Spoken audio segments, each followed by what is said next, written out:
इतनी जल्दी तेरा पेट भर ही ना सकता।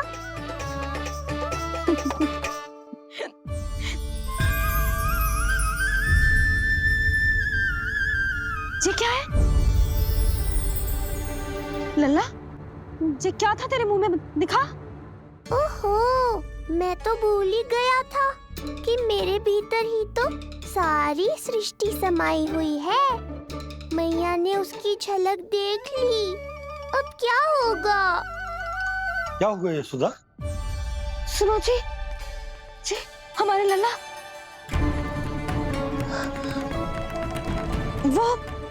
वो इसके मुंह में। क्या? भूल जाओ ना मैया, कुछ नहीं था मेरे मुंह में। लल्ला मुंह खोल के बाबा को दिखा। अरे क्या देख रही है उसके मुंह में?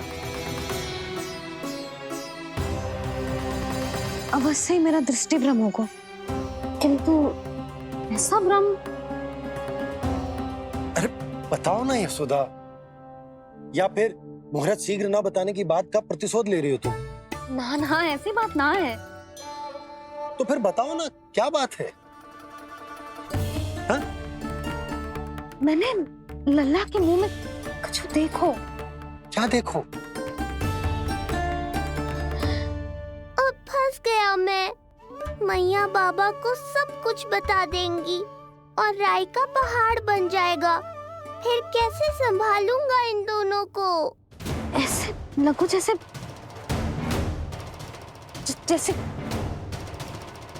पूरा का पूरा ब्रह्मांड। ब्रह्मांड लल्ला के मुंह में। अच्छा, तुम मेरा मुंह देखो। हाँ।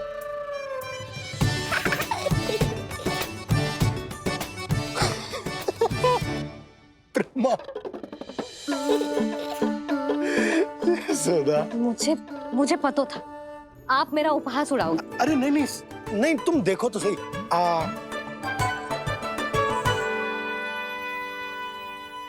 ब्रह्मांड ना सही, गोकुल तो दिखना चाहिए।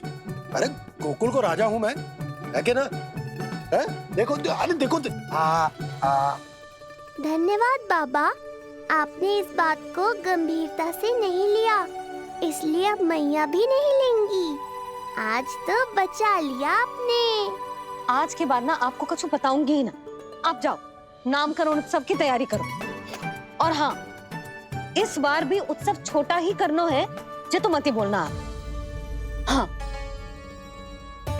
अब इसे कैसे समझाऊं कि हम कोई भी उत्सव बड़ा ना कर सकते? व्यर्थ ही कंस की दृष्टि पड़ जाएगी हम पर।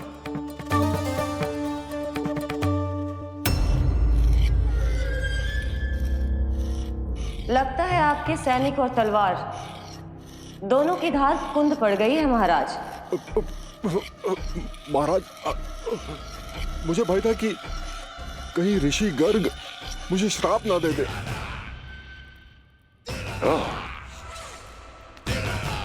तो श्राप से भयभीत हो गए दुर्जन, किंतु कंस तो कोई श्राप नहीं देता,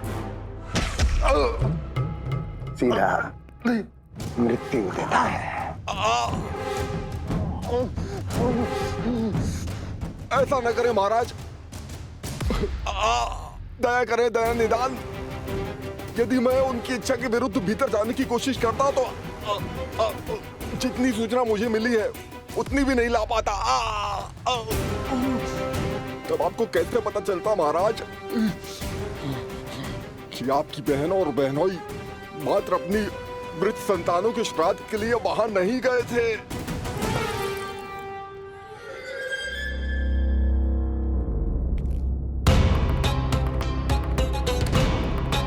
आगे बोलो। पूरी तरह तो नहीं सुन पाया महाराज, किंतु मैंने स्वयं अपने नेत्रों से देखा है महाराज। राजकुमारी देवकी ने ऋषि गर्ग के हाथ में कुछ दिया था। ये सत्य है महाराज, और ऋषि गर्ग ने उन दोनों को वचन भी दिया था। सही समय की प्रतीक्षा कीजिए राजन, आपके दोनों कार्य पूर्ण होंगे। महाराज, मैं आपका सबसे विश्वसनीय सेवक हूं। आपके हर आदेश का पालन करना मेरा अधिकार है और मैंने अपने अधिकारों का पालन किया भी है महाराज। किंतु फिर भी यदि मेरी ओर से कोई भूल हुई हो, मुझे क्षमा करे दया निदान, मुझे क्षमा करे। इसका अर्थ है कि उत्कच सही कह रहा था। वो दोनों अवश्य ही कोई ना कोई षड्यंत्र रच रहे हैं मेरे विरुद्ध। समय आ गया है, अब मुझे किसी ऐसे की खोज करनी होगी जो उतना ही शक्तिशाली हो जितनी की मेरी ये तलवार।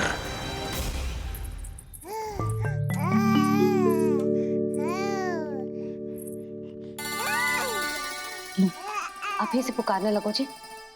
अभी तो आई हूँ रसोई में।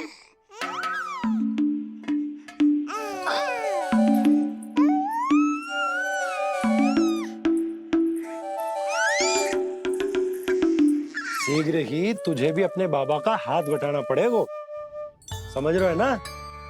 बटाएगो ना हाथ?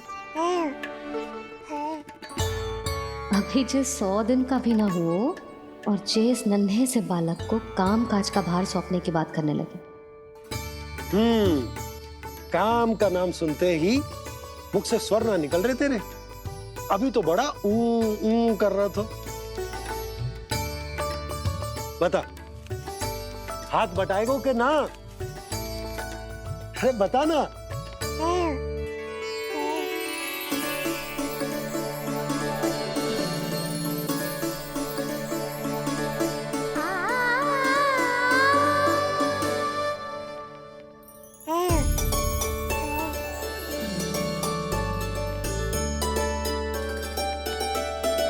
कल तू पूरा 100 दिन को हो जाएगा लल्ला। पंडित जी आएंगे, तुझे नया नाम मिलेगा। देखो तो मन में तो इनके भी कितना उत्साह भरो है। बस दृष्टि में मैं ही आती हूँ। और कल तुझे वो नाम मिलेगा लल्ला जिससे पूरा संसार तुझे पहचानेगा।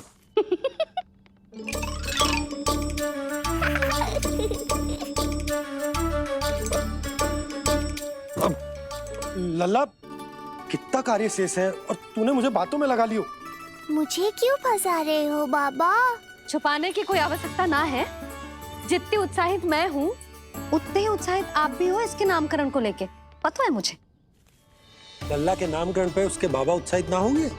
बिल्कुल होंगे, इसीलिए तो कह रही हूँ अपना उत्साह बांटो अपने लल्ला के साथ। मैं अभी आई। अच्छा, ऐसे तो तुम लल्ला को छोड़ के कहीं ना जाती। अभी कहाँ चली? रोहिणी जिज्जी के पास, और कहाँ? लल्ला और उसके दाव के नामकरण की तैयारी करनी है कि ना? कितने लोगों को आमंत्रित करना है, कितने प्रकार की मिठाइयां बनानी है, ढोल वाले को कितने बजे का समय देना है, ये सब सुनिश्चित करना है ना, ताकि ये उत्सव गोकुल का सबसे बड़ा उत्सव हो। अरे सूची देनी है जिज्जी को।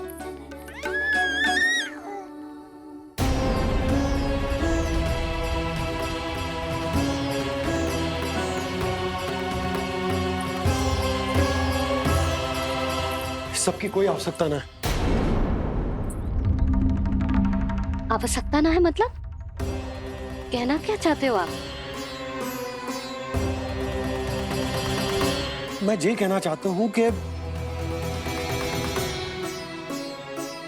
यशोदा, सत्य तो ये है कि हमें दुख में ना अत्यधिक दुखी होना चाहिए और ना सुख में अत्यधिक उत्साहित। प्रसन्नता कितनी भी क्यों ना, हमें उत्सव संयम से ही मनाना चाहिए। इतने वर्ष संयम ही तो रखा था ना नंद जी। ये समय संयम का ना आनंद से बावले हो जाने का है। यशोदा, हम आयोजन छोटा ही करेंगे। मैं कुछ सोच समझ कर ही तो कह रहा हूँ। पर क्यों? मुझे भी तो समझाओ। हर बात समझाने की ना होती है यशोदा। अच्छा, पति पत्नी में भेद हो तो है? ठीक, मैं कोई भेद ना रखूं। जो भी अब तक मैंने तुम्हें ना बताया है वो सब बताऊं। ओहो, क्या कर रहे हो बाबा? कंस के बारे में कुछ बता मत देना मैया को। वो मंगला है ना, उसने आज शाम को ही बछड़ा दियो। और भात पत का मांस लगभग बीतने को ही है, तो धीरे धीरे शरद ऋतु आ जाएगी, दूध की हानि भी कम हो जाएगी। हाँ? और वो सरजू है ना, उसको बैद जी ने पूरे पखवाड़े का विश्राम के लिए कहा है। क्यों? क्योंकि वो ठाट से गिर गए थे और गिरते समय उसे भीतरी चोट लग गई थी। अरे और... बस बस बस, ये सब मुझे क्यों बता रहे हो? इसका नामकरण से क्या संबंध? तुम्ही ने तो कही ना कि पति पत्नी के बीच में कोई भेद ना होता। तो मुझे जो भी बात पता है मैं तुम्हें बताऊंगा। कितनी समझदारी से बात बदल देते हो आप, और भोली भाली मैं आपकी बातों में आ जाती हूँ और इस सब में असली बात तो रह ही जाती है। किंतु आज बात मेरे लल्ला की है। उत्सव तो विशाल ही होगा और इस बारे में कछु और ना सुनूंगी मैं। आप लल्ला का ध्यान रखो, मैं जा रही हूँ रोहिणी जीजी के पास। यशोदा,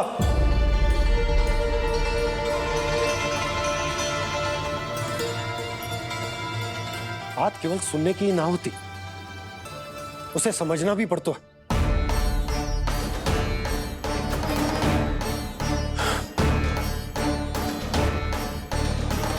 विश्वास है ना मुझ पर?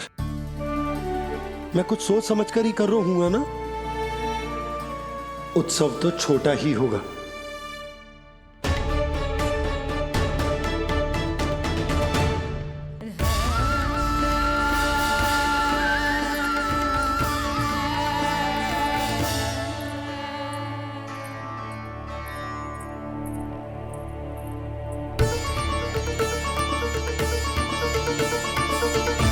क्षमा करना लल्ला, तेरी मैया को डांटना पड़ गया। आपको मेरी सुरक्षा की चिंता है बाबा, समझता हूँ मैं, इसलिए आपने ये निर्णय लिया है। समझ में नहीं आता, कब कौन सा निर्णय क्यों लेते हैं आप? यदि कंस को समझना इतना आसान होता तो कंस नहीं होता। ये नया सिंहासन उसके लिए है जो मेरा विश्वास पात्र बनेगा। मेरे दाहिने हाथ की तरह मेरे मन के सबसे निकट होगा वो। मंत्री परिषद में विशेष स्थान की प्राप्ति होगी। मेरे बाद पूरे राज्य के लिए उसी का वचन होगा। शासन। किंतु ये अधिकार केवल उसे प्राप्त होगा जो मेरी परीक्षा में उत्तीर्ण होगा। मेरा सबसे महत्वपूर्ण कार्य करेगा वो। इसलिए जाओ, कह दो सभी बाहुबलियों को, महाबलियों को, दैत्यों को, दानवों को, प्रेतों को, पिशाचों को, सभी को ये सूचना दे दो ना ना ना ना, सूचना नहीं, चुनौती दो कि यदि साहस है तो आए, मेरी परीक्षा में उत्तीर्ण हो और इस सिंहासन पर बैठने का अधिकार प्राप्त कर ले। जाओ। और हां, ये अवश्य कहना कि केवल वही आए जिनके हृदय में साहस का ज्वालामुखी धधकता हो, जिनकी तलवारें पर्वतों का सीना चीरने को व्याकुल हो, जिनकी संकल्प शक्ति इतनी दृढ़ हो कि मृत्यु से टक्कर ले लें। कायर नहीं चाहिए मुझे। जाओ। महाराज, आप जिसे भी ये विशेष पद देंगे, भविष्य में यदि वही हमारे शीश पर बैठ गया तो क्या करेंगे आप? पहले ऐसा कोई योद्धा सामने तो आए अस्ति, जो उस विष्णु के अवतार का संहार कर सके।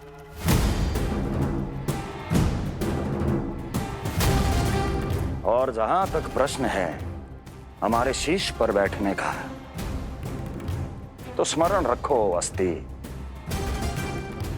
कंस को अच्छी तरह आता है ऐसे दुस्साहसियों को बीच दरबार में खड़ा करके अपनी उंगलियों के संकेत पर नृत्य करवाना। ता दीर्घ ता। और अपना कार्य सिद्ध होने के बाद उनके तन से उनके शीश को उतारना कंस को भलीभांति आता है।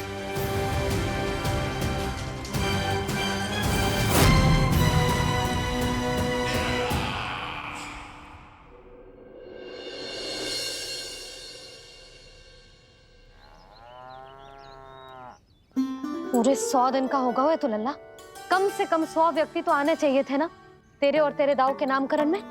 हाँ, अब तुम मुस्कुरा क्या रहो है? तू ही बता, जे भवन देख के लग रहा है कि यहाँ कोई उत्सव है? बिना अतिथियों के कैसा उत्सव और कैसा आनंद, तू ही बता। पर मैं करूं भी तो क्या? पता है लल्ला, मुझे तो लग रहा है तेरे बाबा ना कंजूस होगा है। नहीं तो भला और क्या समस्या हो सकती है उन्हें बड़े आयोजन से?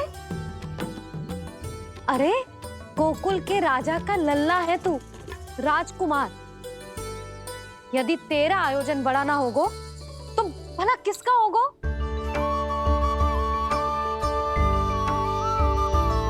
मेरी ही भूल है, मैं भोली हूं, इसीलिए व्यर्थ में तेरे बाबा की बातों में आ गई। मैं भोली हूं ना, व्यर्थ में उनका कहा मान गई। किंतु अब ना मैं कोई मांग रखूंगी, ना मैं उनसे बात करूंगी।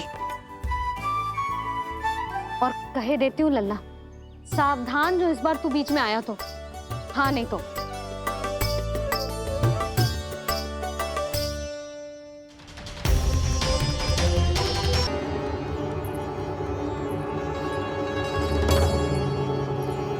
क्या होगा?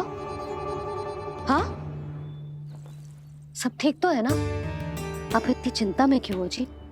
कुछ बुरी सूचना तो ना मिली? अब जे मत ही कहना कि जे भी मुझसे छुपाना पड़ेगा। जो भी है मुझे बताओ। पंडित सदानंद जी महाराज वो नामकरण के लिए ना आ सके। उनकी बिटिया के पांव भारी, उसे लिवाने वो समझाने गए। ये तो शुभ समाचार है।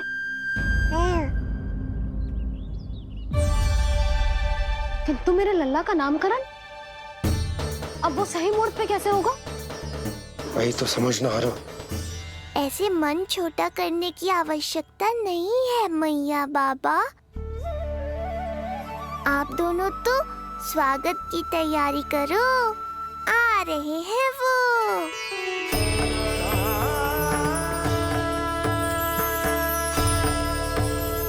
लो, आ गए वो जिनकी मुझे प्रतीक्षा थी। आप दोनों व्यर्थ ही चिंता कर रहे थे।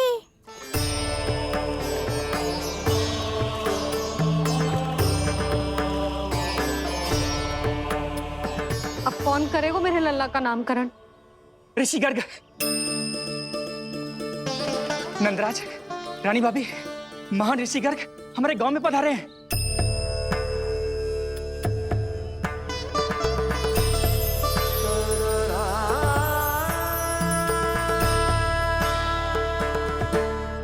ऋषि गर्ग गोकुल में?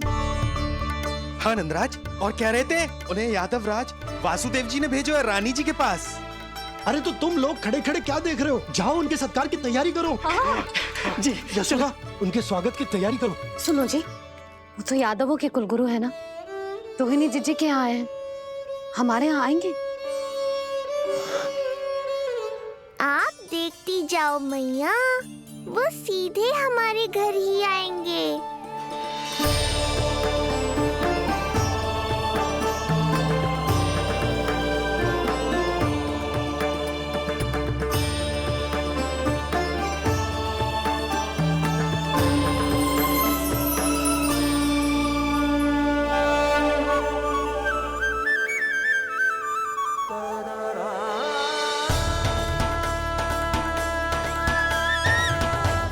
ये क्या हो रहा है मुझे? मैं उस भवन की ओर क्यों बढ़ा जा रहा हूँ? क्योंकि आपके यहाँ आने से ही मेरी मैया बाबा की चिंता समाप्त होगी ऋषिवर। ये बात तो मैं न जानता, परंतु मुझे जाकर उनको स्वागत करना चाहिए।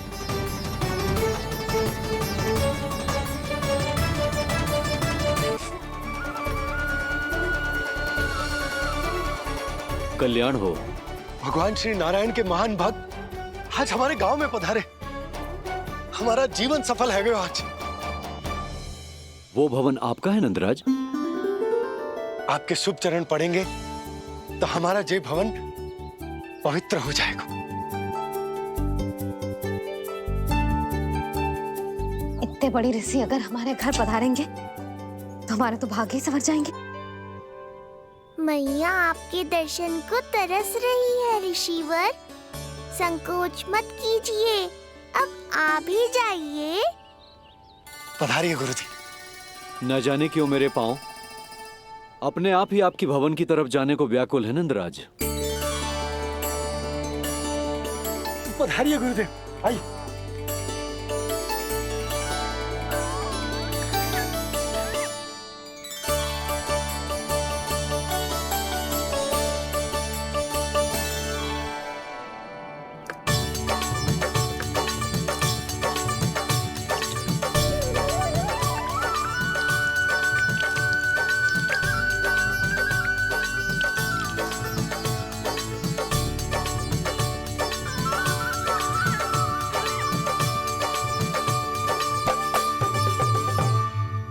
कल्याण हो। पधारिए।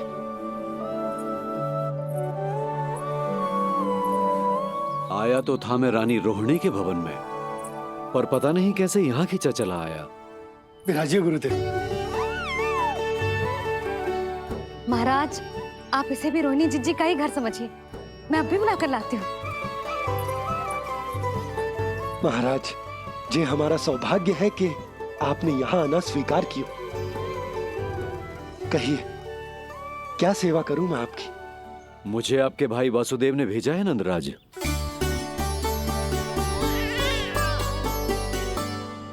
प्रणाम गुरुदेव। स्वामी जी ने आपसे इतनी दूर आने का आग्रह किया है। अवश्य ही कोई बड़ा कारण होगा। कारण तो है, आपके पुत्र का नामकरण करने आया हूं मैं यहाँ।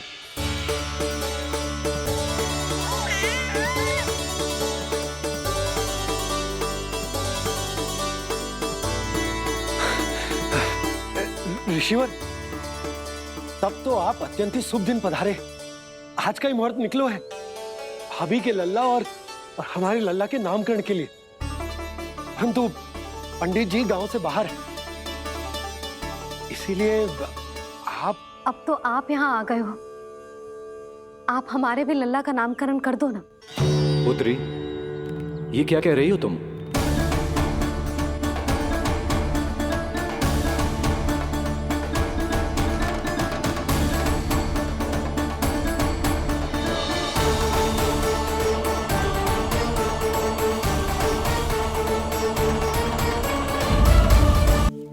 आप हमारे भी लल्ला का नामकरण कर दो ना।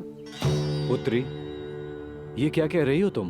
विनती कर रही हूँ, और मेरी जे आग्रह अस्वीकार मत ही करो। आप दोनों भाइयों का नामकरण एक साथ हो जाएगा।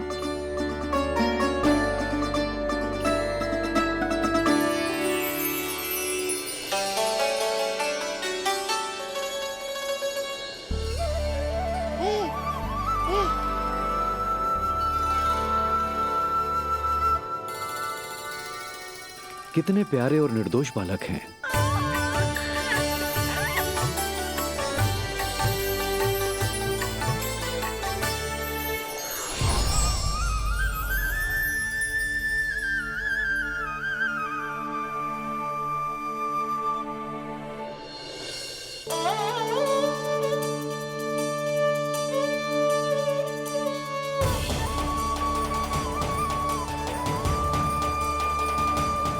इन दोनों को देखकर गुरुदेव की आंखों में आंसू क्यों आ गए?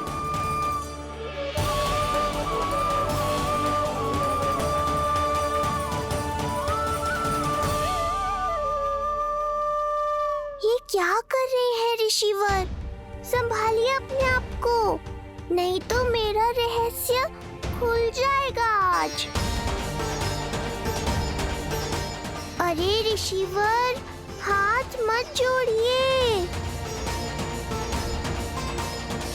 इससे पहले कि गड़बड़ हो जाए, अपनी नमस्कार मुद्रा को आशीर्वाद मुद्रा में बदल दीजिए। बात को समझिए।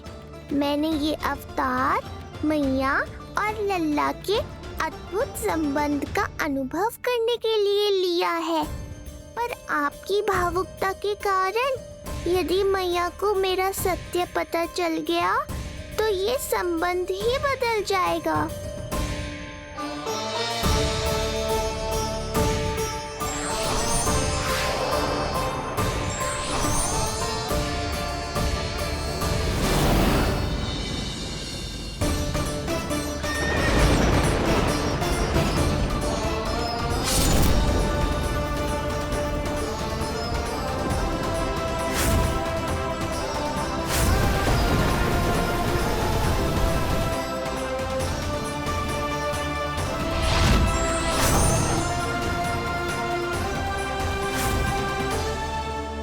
अब आप सब कुछ जान चुके हैं ऋषिवर, इसलिए अब मेरे सामने हाथ जोड़कर मेरे सत्य को उजागर मत कीजिए।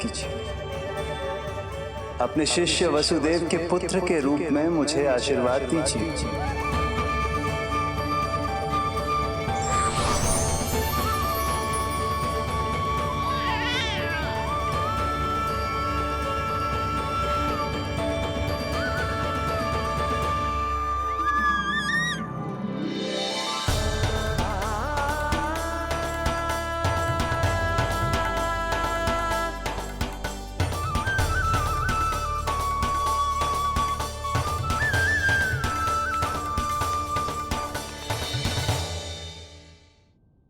ऋषिवर, आप मौन क्यों हैं?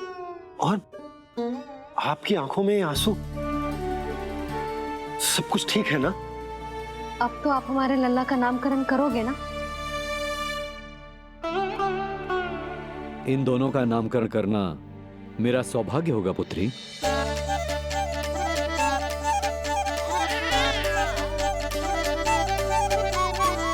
परंतु ये गोपनीय रूप से करना होगा।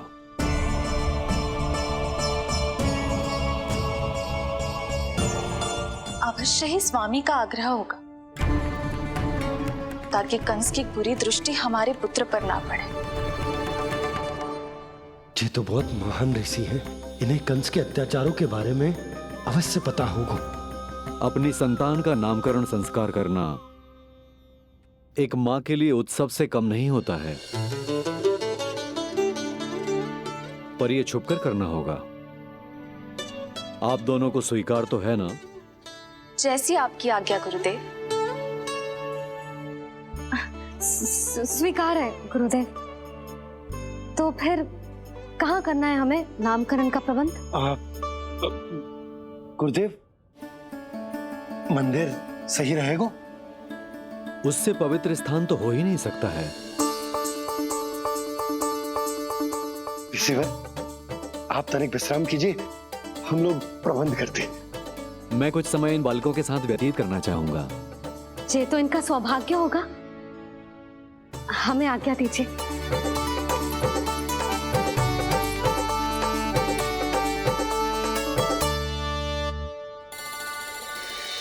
प्रभु, स्वयं भगवान होकर भी आपको बंदी गृह में जन्म लेना पड़ा। अब अपनी मां को छोड़कर दूसरी मां के यहां पलना पड़ रहा है। जब से गोकुल आए हैं छुप छुप कर रहना पड़ रहा है। इतनी नन्ही सी अवस्था में दुष्ट कंस के कितने ही आक्रमणों का सामना कर चुके हैं आप। और जिस उत्सव में सभी सप्तऋषियों और सभी देवी देवताओं को साक्षी बनकर आना चाहिए, उस नामकरण उत्सव को यहां एकांत में करना पड़ रहा है। क्यों प्रभु, इतने कष्टों को सहकर ये अवतार क्यों लिया है आपने? दुष्टों का नाश करने के लिए धर्म की स्थापना करने के लिए और सबसे अधिक मैया की ममता का अनुभव करने के लिए। पर इसके लिए इतने कष्ट? मानव जीवन लिया है तो कष्ट तो उठाने ही पड़ेंगे ऋषिवर। मानव जीवन की आंच जला रही है, फिर भी आप मुस्कुरा रहे हैं प्रभु। ये कैसा अनोखा अवतार है। आंच में जलकर भी यदि मैं नहीं मुस्कुराऊंगा तो अपने भक्तों को क्या शिक्षा दूंगा मैं? आज एक कंस का प्रकोप है, भविष्य में सहस्रों कंस होंगे और आने वाले युगों में होंगे अनगिनत कंस। उस समय मेरे भक्तों को पता होना चाहिए कि अपने कष्टों को कैसे सहना है और धर्म के पथ पर अडिग कैसे रहना है।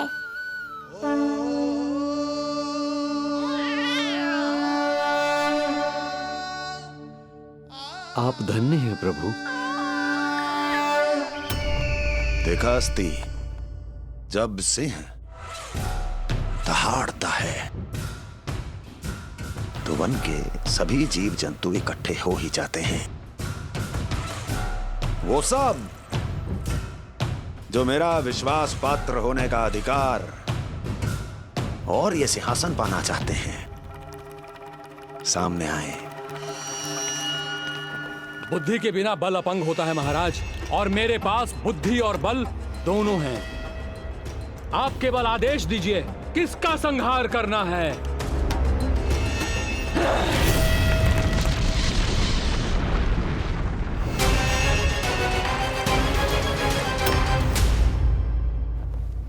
सारी तैयारी हो गई।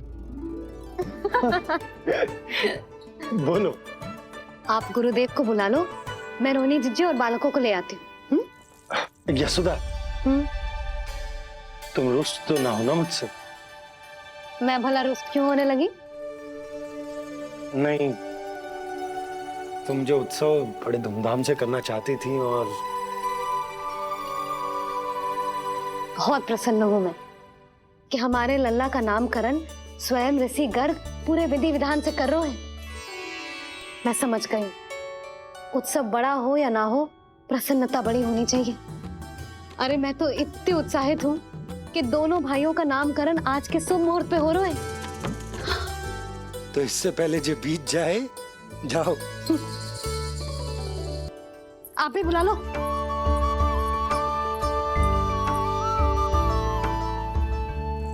यहाँ सब के सब एक से बढ़कर एक है, तो फिर अपने कार्य के लिए किसका चुनाव सबसे पहले करूं? मेरा सामर्थ्य तो आपने अभी तक देखा ही नहीं महाराज। चुटकी बजाकर शत्रुओं का विनाश कर सकता हूं मैं।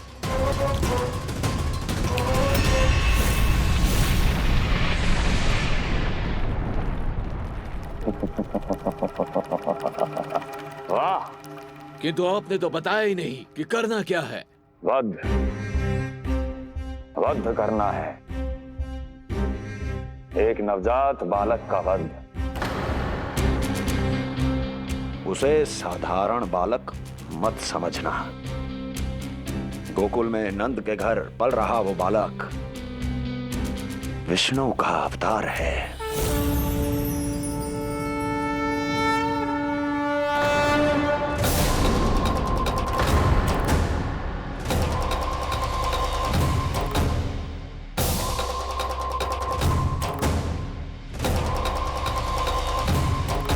क्या हुआ? इतना सन्नाटा क्यों छा गया? क्षमा कीजिए महाराज, पर मैं नन्हे बालकों के साथ हिंसा नहीं करता। विष्णु अवतार बड़ा छलिया है महाराज, मैं उसका मुख भी नहीं देखना चाहता।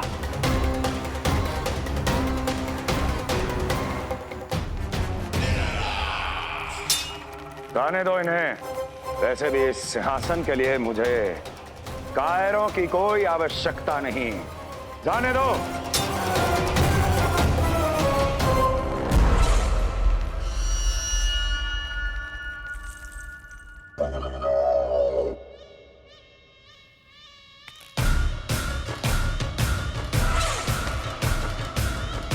दुर्जन, क्या कहा था मैंने कहा था केवल वही आए जिनके हृदय में साहस का ज्वालामुखी धधकता हो, जिनकी तलवारें पर्वतों का सीना चीरने के लिए व्याकुल हो, जिनकी संकल्प शक्ति इतनी दृढ़ हो कि वो मृत्यु से टक्कर ले जाए। वही होगा इस सिंहासन का असली अधिकारी। महाराज,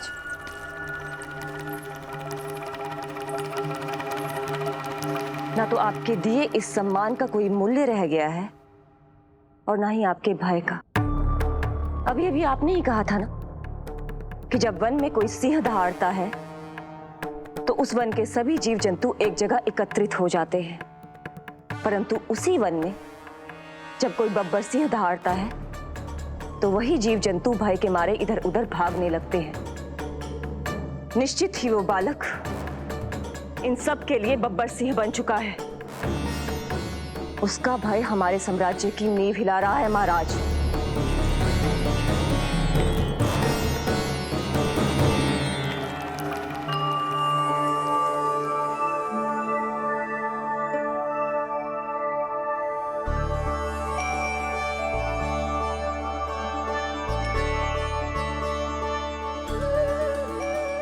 हे नारायण, मेरा मार्गदर्शन कीजिए। हे मां सरस्वती, मुझे आशीर्वाद दीजिए ताकि मैं दोनों बालकों के लिए सर्वोत्तम नामों का चुनाव कर पाऊं।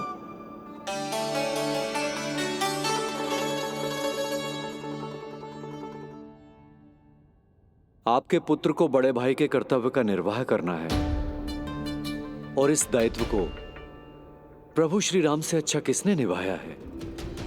जैसा अटूट संबंध उनका अपने भाइयों के साथ था, मैं श्री नारायण से प्रार्थना करता हूं कि वैसा ही प्रेमपूर्ण संबंध इसका भी अपने छोटे भाई के साथ हो।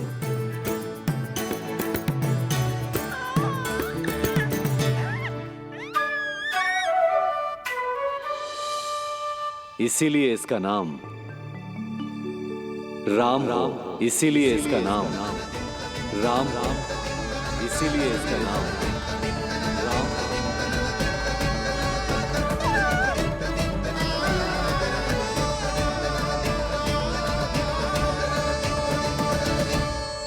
बड़े भाई में आदर्श, न्याय, संकल्प बल के साथ साथ शारीरिक बल भी होना चाहिए।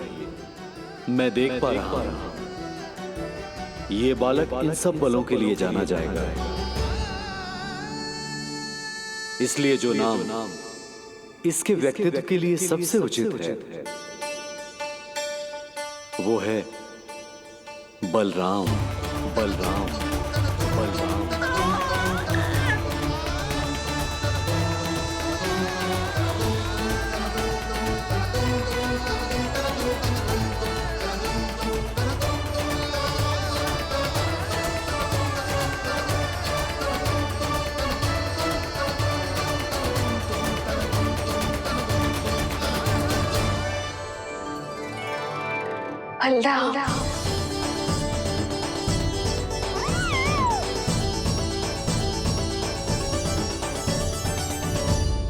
तो फिर उसका नाम बल राम रखना।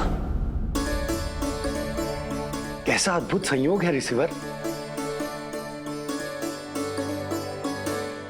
जब इसके जन्म की सूचना देने मैं वसुदेव भैया के पास मथुरा गया था तब उन्होंने भी यही नाम रखा था, बलराम।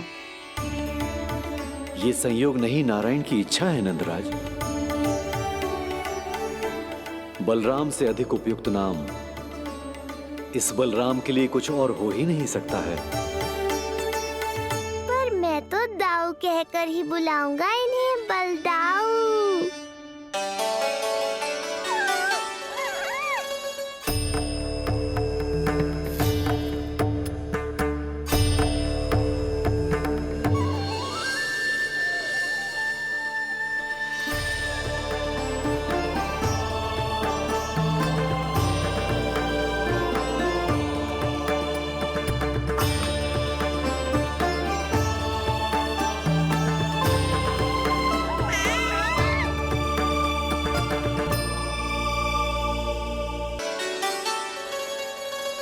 सुना पुत्र, आज से तुम्हारा नाम होगा बलराम।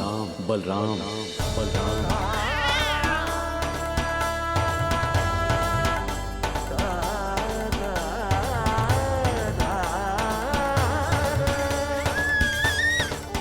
गुरुदेव, कितना अद्भुत नाम दिया है आपने इसे। अब मेरे लल्ला को भी ऐसा ही कोई उत्तम सा नाम दे दो।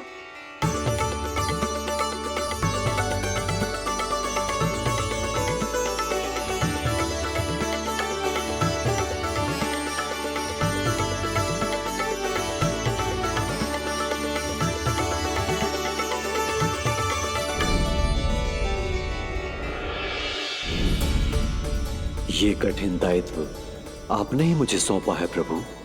इसे निभाने की क्षमता भी आप ही दीजिए।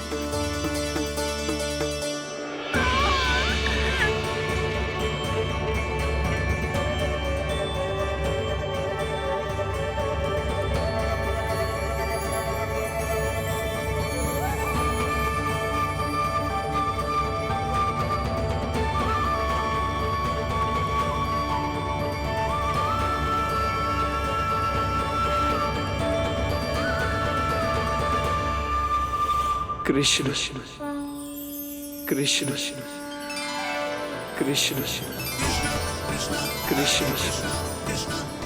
कृष्ण कृष्ण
ये अनेक विशेषताओं से भरा हुआ है।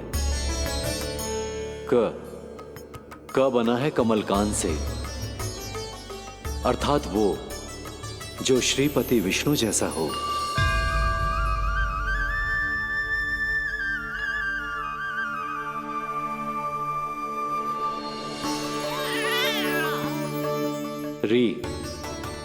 री की उत्पत्ति हुई है श्री राम से, अर्थात वो जो सबके हृदय में बस जाए।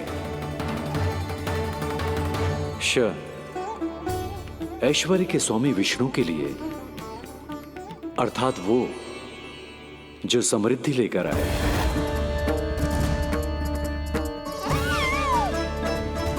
और ना है नरसिंह के लिए, अर्थात वो जो रक्षा करे। और अंत में आकार की मात्रा सूचक है अग्निदेव का, अर्थात वो जो स्वयं तप कर सबको पवित्र कर दे।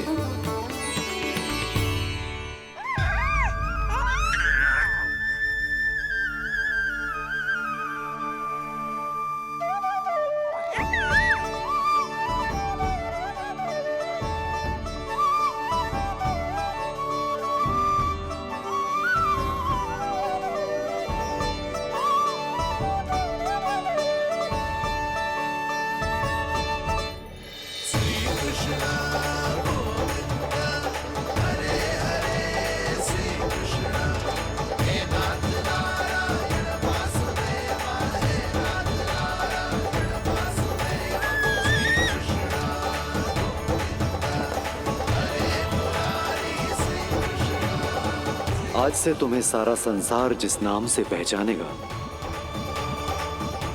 वो नाम है कृष्ण। वो नाम है कृष्ण। वो नाम है कृष्ण। वो नाम है कृष्ण। कृष्ण कृष्ण कृष्ण कृष्ण कृष्ण कृष्ण कृष्ण कृष्ण कृष्ण कृष्ण कृष्ण कृष्ण कृष्ण।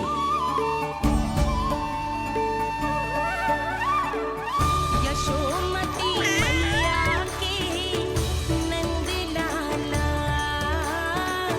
यशोमती मैया के नंद लाला।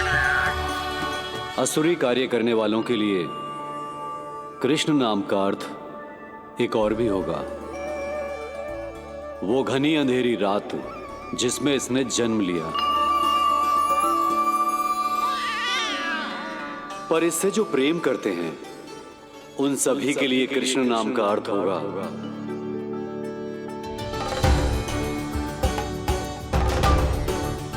अतुलनीय सुंदरता और अथाह प्रेम।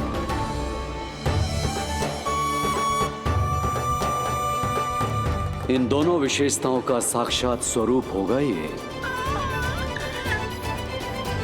कृष्ण।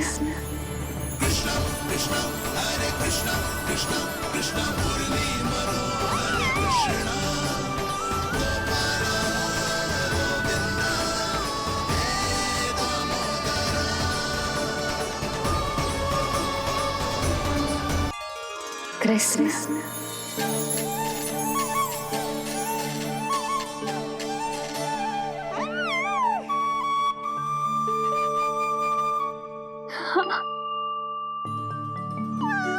और जो मानवता के शत्रु हैं उनके जीवन में ये नाम अशांति, असुरक्षा, भय उत्पन्न करेगा, पर सात्विक प्रवृत्ति के व्यक्तियों के लिए ये नाम शांति, संतोष और सुख का सूचक होगा।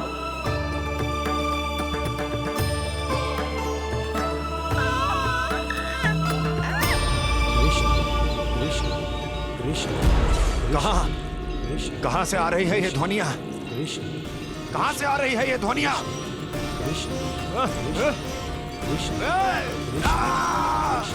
स्वामी महाराज,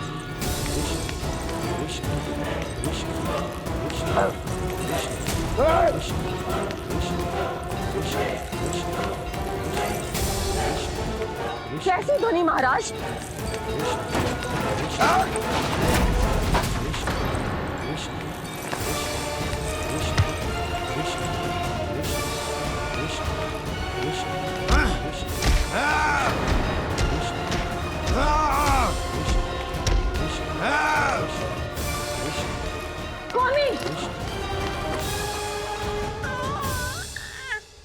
कृष्ण।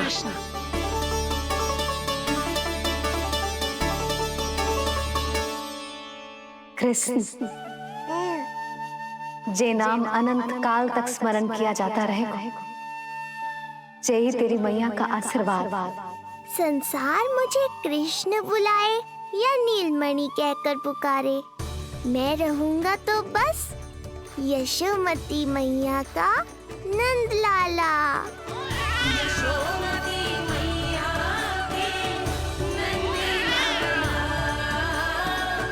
यशोमती मैया के नंद लाला।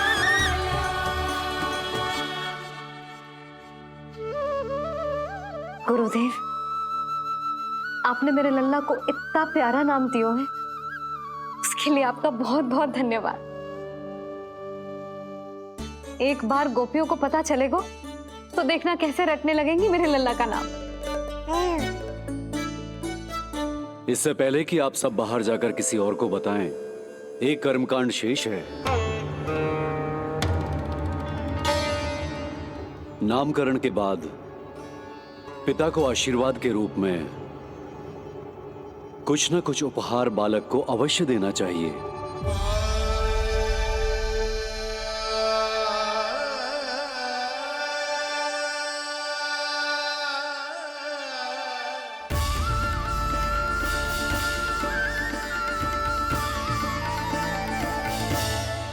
उन्हें क्या दूं?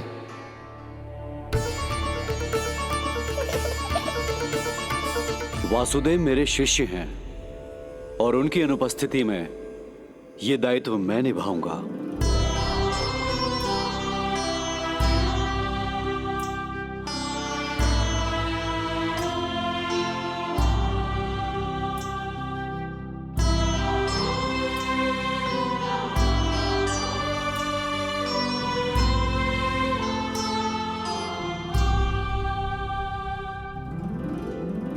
इसे अपने पिता की ओर से स्वीकार करो पुत्र।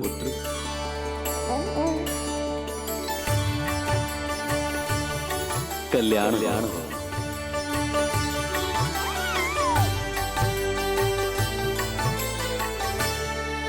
क्या दूं मैं इसे?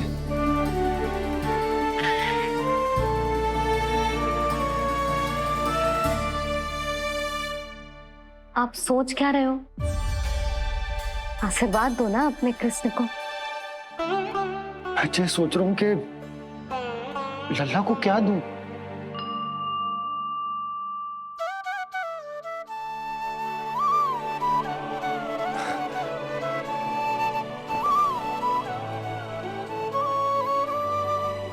लल्ला, तू स्वयं ही बता दे, तुझे क्या चाहिए?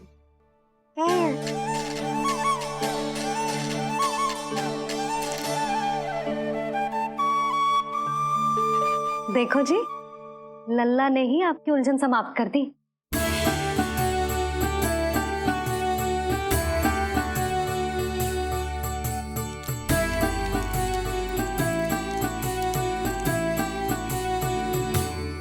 मेरा आशीर्वाद कि तेरा ये नाम कृष्ण तेरी प्रजा के लिए बहुत हितकारी हो। गुरुवर, आप भी इसे आशीर्वाद दें। जिनके आशीर्वाद से ये पूरा संसार संचालित होता है, उन्हें मैं क्या आशीर्वाद दूं?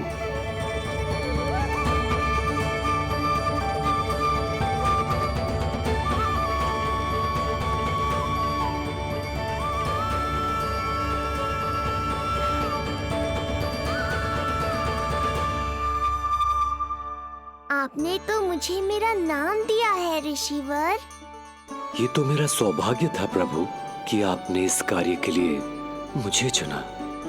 पर आपका कार्य अभी समाप्त नहीं हुआ ऋषिवर। एक विनती और है मेरी। आज्ञा दीजिए प्रभु, क्या करना होगा मुझे? बाबा को मेरी वास्तविक पहचान बतानी होगी आपको, और इन्हें इस बात के लिए मनाना होगा कि ये मैया को कभी भी मेरा सत्य पता ना चलने दे। पर प्रभु, मैं ये कैसे कर पाऊंगा?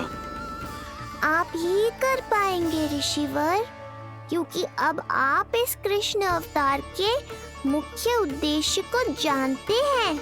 बंद करो, बंद करो ये दुनिया। कौन सी दुनिया? ये दुनिया बंद करो, बंद करो। क्या सुनाई दे रहा है आप? ये शब्द तुम्हें कानों में गूंज रहा है। भरत समझिए। रुक जाइए। मुझे मारा।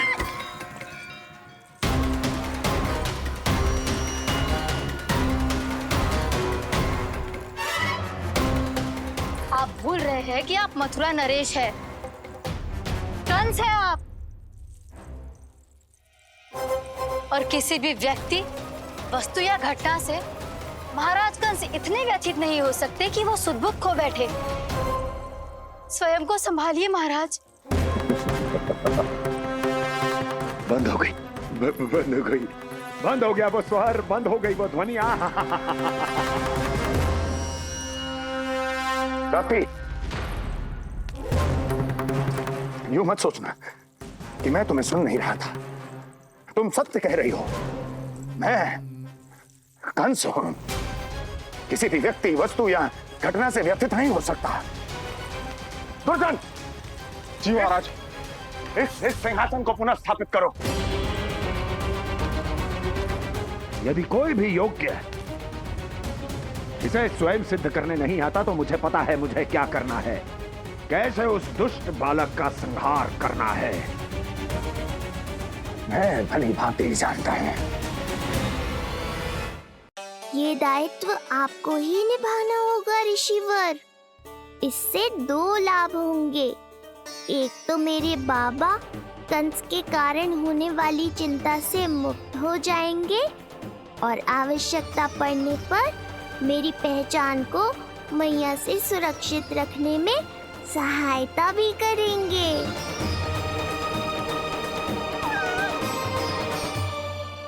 नंदराज, अब बलराम और कृष्ण दोनों को भूख लग गई होगी।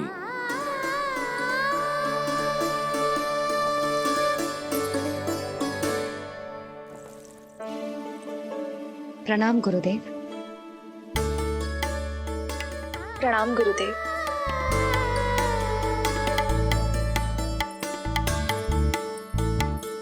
गुरुदेव, अब आप भी विश्राम कर लीजिए। नहीं नंदराज, मुझे शीघ्र ही मथुरा पहुंचना है। राजा वासुदेव और रानी देवकी मेरी प्रतीक्षा कर रहे होंगे। पर इससे पहले कि मैं जाऊं, मुझे आपको कुछ बताना है।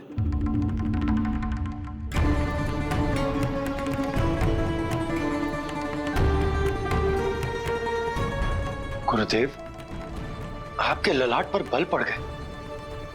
सब कुछ ठीक तो है ना?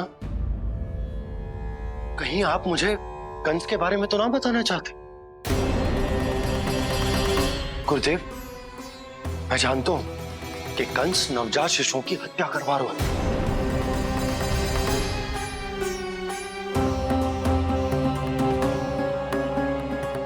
कंस नहीं, कृष्ण के बारे में कुछ कहना है मुझे।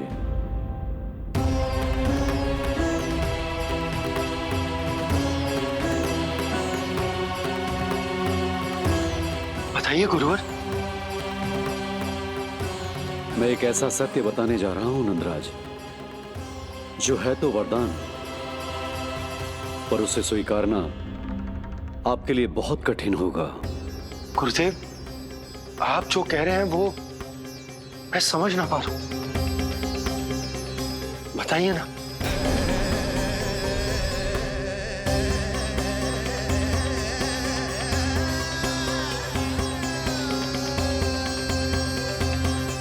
बताइए ना गुरुवर।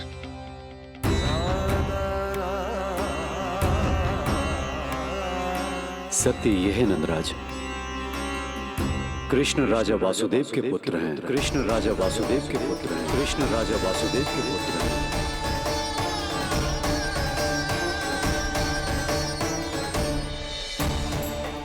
और वो कोई साधारण बालक नहीं है,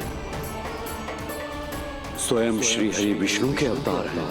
और वो कोई साधारण बालक नहीं है, स्वयं श्री हरि विष्णु के अवतार हैं।